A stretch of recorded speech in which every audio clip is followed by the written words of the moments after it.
Welcome to Fright Stories for GIGI Kids. a place where Kids like us we'll be inspired. by awesome Christian stories. Oh, Poppy, we've been walking for a long time.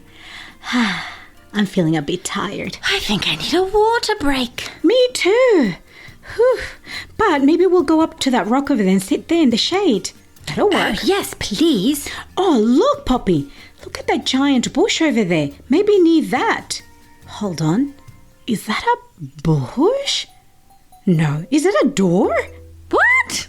I can't see a door in the bush. Wait, it is a door. It is. Quick, come. Hi, boys and girls. It's Esther. And it's Poppy. And I think we've just found a hidden door. You see, we are hiking this morning. We've never been on this trail before. And we just discovered a hidden door. It could be a secret hideout. It could be.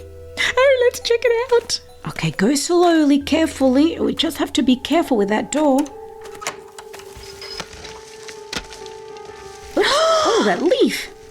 It's a hidden tree house. It's completely camouflaged. You'd never know it was there. Right. Oh, it's dusty. Oh, wow. It's like a fortress. Hidden, but really strong. Wow. Do you know what? It's really tricky.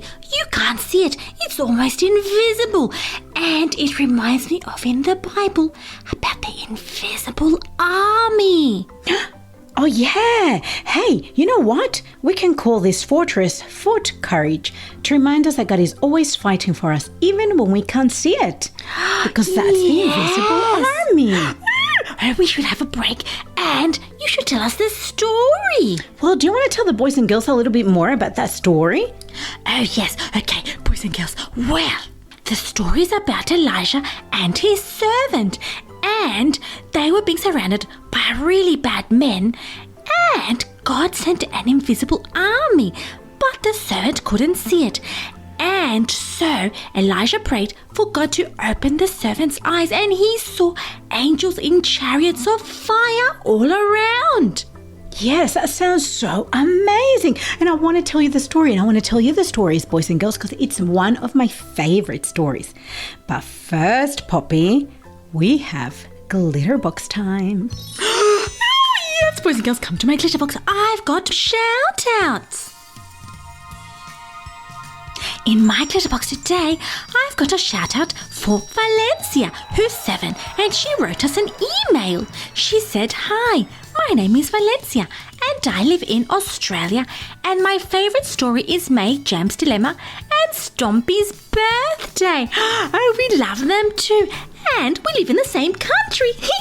Hi, Valencia. So lovely for you to write. Thank you so much. We loved reading your email. And May's Jam Dilemma and Stompy are great stories. And we also have a shout out for Rose, who's 5, and William, who's 7.5. And they're from Brisbane, Australia. That's right, and we got to meet them at one of the churches we visited. That's right. It was so lovely meeting you. And Rose and I both have flower names. Yes, you do. Thank you so much for writing to us. We absolutely love meeting you. We love your emails, your drawings, everything you send us. We love. Now, boys and girls, we hope you keep listening and enjoy the stories coming up. An Invisible Army by Maritza Brunt. Do you know what a prophet is? In the Bible, prophets were people who God called to speak on his behalf. Whenever God had a message for his people, he would tell the message to the prophets, who would then tell the people. It was a pretty important job. One of the most famous prophets in the Old Testament was a man named Elisha. God spoke a lot through Elisha and used Elisha to do many miracles. But there were lots of people who didn't like God or his people, the Israelites. One person who definitely didn't like them was the king of Aram. He had been at war with the Israelites, and he was especially mad because Elisha kept on ruining his plans to attack.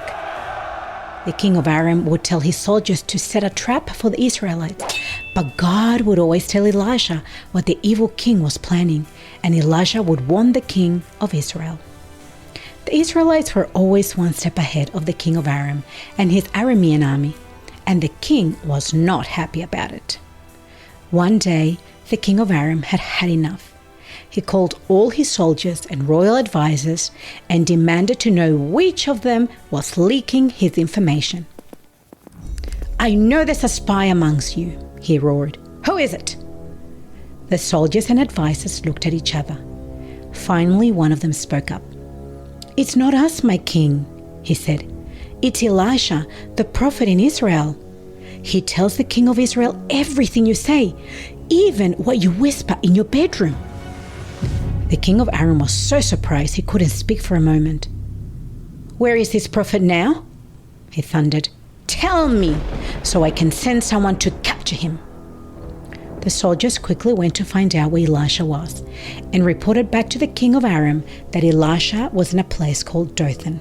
So that very evening, the king of Aram sent his Aramean army, hundreds of horses and chariots and soldiers, ready to fight.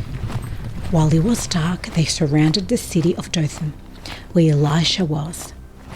Night passed without a sound, but very early in the morning, Elisha's servant got up and went outside, and got the fright of his life. There were soldiers and horses and chariots everywhere. "Elisha!" gasped the servant, running back inside. "Come look!" Elisha calmly went to look at the troops surrounding the city. He didn't seem upset at all.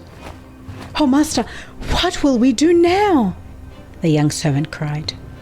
Elisha turned to his servant. "Don't be afraid," he told his servant. "There are many more on our side than on the side of the Arameans." Then Elijah prayed, "Dear God, open the eyes of my servant and let him see." And God opened the eyes of the servant. Can you guess what he saw? The whole mountain was full of angels and horses and chariots of fire. The king of Aram and his soldiers couldn't see them, but God's army had surrounded them completely. No wonder Elisha wasn't afraid. Suddenly Elisha and his servant heard the sound of marching footsteps and horses' hooves. Dust swirled as the Aramean army stomped towards them. But Elijah prayed again, "Dear God, please make them all blind." No sooner had Elisha finished his prayer than a ruckus sounded from outside. God had made the entire army blind. They couldn't see where they were going. While the Aramean army was confused, Elisha hurried outside to talk to them. "You're going the wrong way," he called. "This isn't the city you're looking for. Follow me, and I'll lead you to the man you're looking for."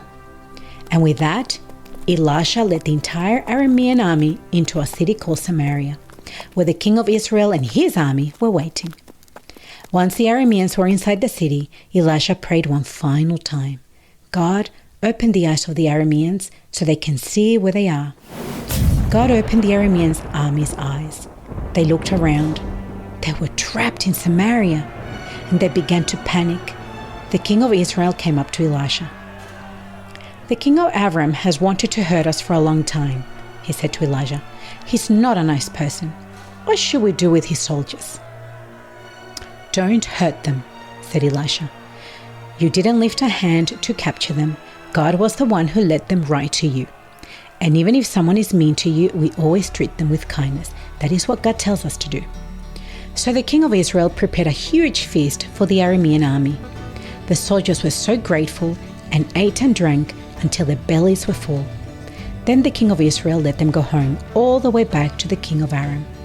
And do you think the king of Aram still wanted to attack the Israelites after that?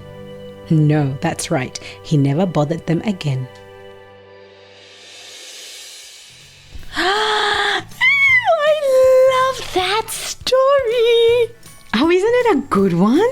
Oh, I just love it. Ooh, angels and chariots and fire and horses. And invisible.